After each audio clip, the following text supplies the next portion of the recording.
Hello, BookTube. This is sort of an addendum to the reading that I did for May is for Magazines event. I did it from a magazine called Everyman, and there's just not enough space in that video to discuss this because it's basically it seems to be a forgotten magazine as far as I'm aware. There's no references to it, or few references that I can find on the internet when you do a search for Everyman. Like if you put in Everyman Library, Everyman Magazine, it brings up a Wikipedia article, so you go, oh, that's good, and then very little else. And the Wikipedia article is so pitiful that it's literally, let's see if I can hold that so you can see it properly. That's it. It's got the 1929 version of it when it was revamped, and those there's about 4 or 5 sentences, and that's it. That's all it talks about, the magazine. So I've got J.M. Dent's memoir here, The House of Dent, 1888 to 1938. It's the revised edition. It was originally came out in 1928, and his son Hugh Dent revised it and added a little bit more to it for the 1938 version.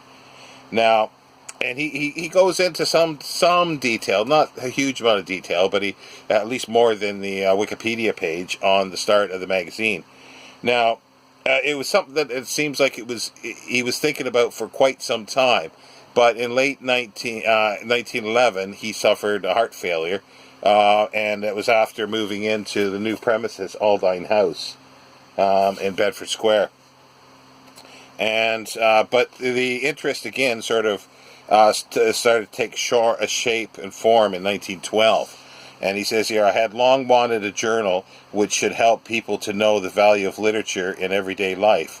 Not a critical journal such as the Addendum or other literary journals, but one of an interpretive, appreciative character, such as would tempt the reader to explore.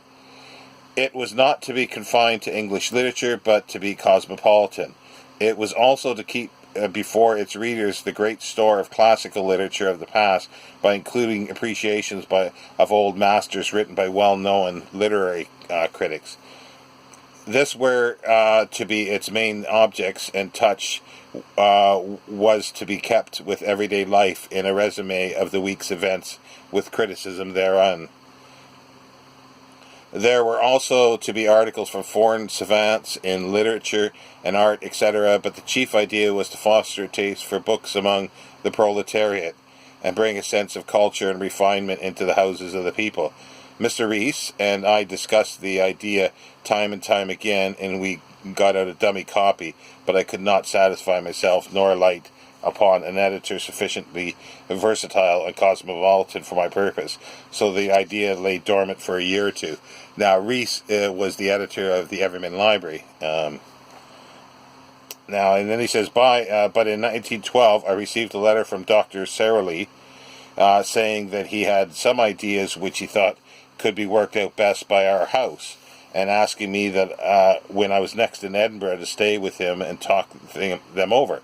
As I had to pay very frequent visits to Edinburgh to see my editor, Mr. Smeaton, and the printers, I took the next opportunity to call upon him and hear what his ideas were. Almost the first thing he spoke about was his desire to edit a literary journal. I found that our ideas were very much on all fours. Dr. Sirens was a Belgian and at the head of the French department of the University of Edinburgh.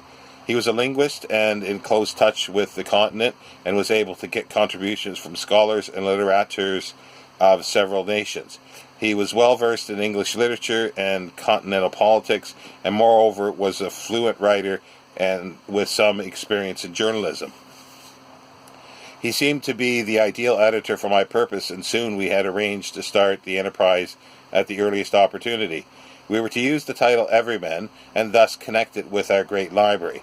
And it seemed as if we should not only produce a profitable journal but also a fine piece of work that would help and attract the people to study of great literature. The venture was launched in October 1912 and began its career under the best auspices. The first number included a circulation of some 110,000 and had among its contributors distinguished men Alfred Russel Wallace, G.K. Chesterton, Norman Angell, George Saintsbury, Henry Mazel, Sir A. Shackleton, Principal White, Monsignor Benson, John Masefield, Emily Vandervelde,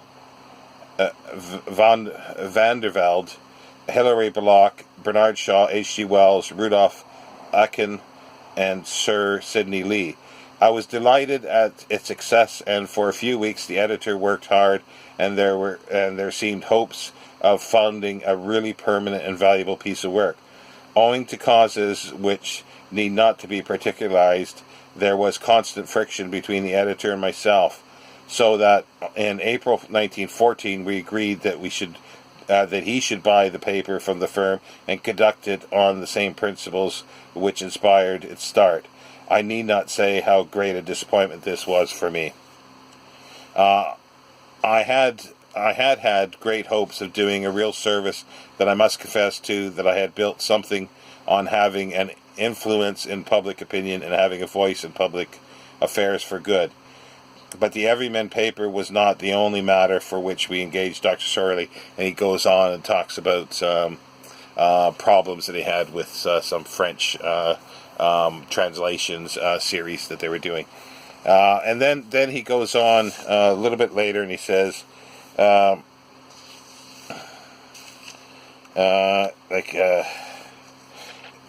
referring back to what I've just read, and it was in 1920, sold to Dr. Sorley in September 1914, the paper. As we expected, the paper continued for only a few months longer. Then, when the rights and goodwill became the property of Major David Davis, MP. We had always regretted parting with the title of Everyman, so when a suggestion was made to us in the autumn of 1928 to revive the journal, we bought back the property from Messrs. Locksley Brothers, Limited, who had acquired it a few years previously. The first number of the new issue appeared under the editorship of C.P. Purdom on 31st of January 1929. It was well received by the press and the public, but we could not keep the sale of 50,000 copies per week, 50,000 copies weekly that was necessary to secure the steady support of advertisers. We found that the expenses of running a single weekly journal were much greater in 1929 than in 1912, and that most weeklies were issued by publishers who produced several each week. Such an arrangement spreads over several journals the cost of obtaining advertisements and organization for pushing the sales through the trade channels and the staff, etc., for distribution. The circulation was very steady, but it was far from enough, so we looked for a purchaser and found one in Sir Robert Donald, who took over the paper and some of the staff in January 1932. I cannot tell whether he would have succeeded with it because he died suddenly early in 1933, and the last issue of the journal was in August of that year. In our agreement with Sir Robert Donald, we had provided for the title Everyman to come back to us when the paper ceased to be issued. It was incorporated with the bookmark, now called the Bookmark and Everyman, which is issued 3 or 4 times a year. Now, I have some of the bookmarks. They were put out, and they were directly related to the Everyman Library. And I showed them, I think, on there's a video if you're interested, the ephemera of Everyman, and I sort of touched on a little bit of this as well. I put them somewhere because they're very fragile and I can't find them. I was going to show you some, but I don't know where I put them. I can't find them. I think I might know where they are, but they're sort of buried in a box. So that's just going to have to wait for another time. Now he says that it continued on shortly for a few months after 1914, after selling it to Sorley, to the editor. But I've got volumes here that go to September 1916. which I think is the end of it. These, like, the copies I have are all bound, and they're like, this is in really rough shape, the cover and the spine and the back. For the most part, the text is okay. There is some damage on the back, but for the most part, it's all there. It just needs some restoration. It's all printed on newsprint, so it is browning. It's brown paper, but it's still quite supple. Now, as I say, and this was incorporated as well, or incorporated in the last couple issues, the something called Foreign Opinion, but he's edited by Charles Sirens, was rated, and this is 1916, and I don't know what happened, why it stopped at that point. I don't know any other details. It is something that I'm interested in, and I'm just going to continue occasionally to look and see if I can find information. I haven't spent that much time, so there might be some information out there with some digging.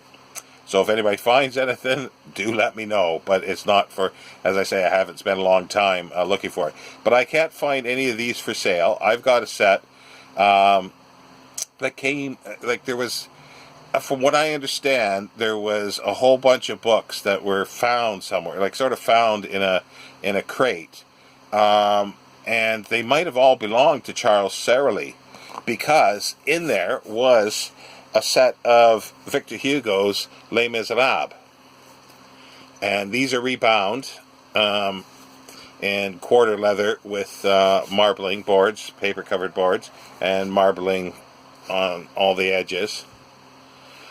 And these actually belong to Charles Sirens, and his signature is in there, and I've been able to find, let me see if I can find the photo I have here. There we go. Let's just enlarge it a bit here. Let's get the signature from here. See, there's the signature on the book. Let's see if I can do this, and it can be seen. There's the signature.